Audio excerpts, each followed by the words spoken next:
खरगोश और कछुआ। एक जंगल में एक खरगोश और एक कछुआ रहते थे। खरगोश बहुत तेज दौड़ता था, जबकि कछुआ धीरे धीरे चलता था। खरगोश अक्सर कछुए का मजाक उड़ाता था और कहता था, तुम इतने धीमे क्यों चलते हो? मैं तो पलक झपकते ही तुम्हारे आगे निकल जाऊंगा। एक दिन दोनों ने एक दौड़ लगाने का फैसला किया। उन्होंने एक निश्चित दूरी तय करने का लक्ष्य रखा और दौड़ शुरू की। खरगोश तेजी से दौड़ने लगा और जल्द ही कछुए से बहुत आगे निकल गया। खरगोश ने सोचा, मैं तो इतना आगे निकल गया हूं, अब मुझे जल्दी नहीं करनी है। मैं थोड़ा आराम कर लूंगा और फिर दौड़ पूरी करूंगा। वह एक पेड़ के नीचे बैठ गया और सो गया। इधर कछुआ धीरे धीरे लेकिन लगातार दौड़ता रहा। वह खरगोश के पास से गुजर गया और दौड़ के अंतिम बिंदु की ओर बढ़ता रहा। जब खरगोश उठा तो उसने देखा कि कछुआ लगभग दौड़ के अंत में पहुंच गया है। खरगोश ने तेजी से दौड़ना शुरू किया, लेकिन तब तक बहुत देर हो चुकी थी। कछुआ दौड़ जीत चुका था। खरगोश ने कछुए से कहा, तुमने मुझे हरा दिया।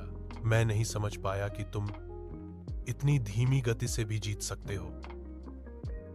कछुए ने जवाब दिया, मैंने हार नहीं मानी और लगातार प्रयास करता रहा। तुमने अपनी गति पर बहुत अधिक भरोसा किया और आराम करने लगे, जिससे तुम्हारी हार हुई। इस कहानी से हमें यह सीखने को मिलता है कि धैर्य, लगन और निरंतर प्रयास से हम अपने लक्ष्यों को प्राप्त कर सकते हैं। सिर्फ अपनी प्रतिभा या क्षमता पर निर्भर रहना ही पर्याप्त नहीं है, बल्कि हमें अपने लक्ष्यों की ओर निरंतर प्रयास करना चाहिए।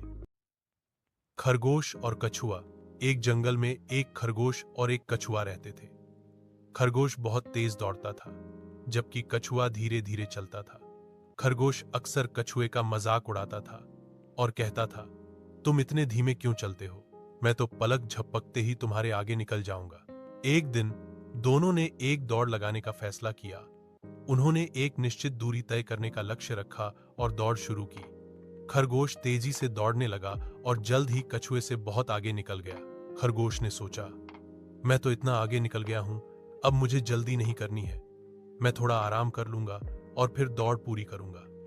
वह एक पेड़ के नीचे बैठ गया और सो गया। इधर कछुआ धीरे धीरे लेकिन लगातार दौड़ता रहा। वह खरगोश के पास से गुजर गया और दौड़ के अंतिम बिंदु की ओर बढ़ता रहा। जब खरगोश उठा तो उसने देखा कि कछुआ लगभग दौड़ के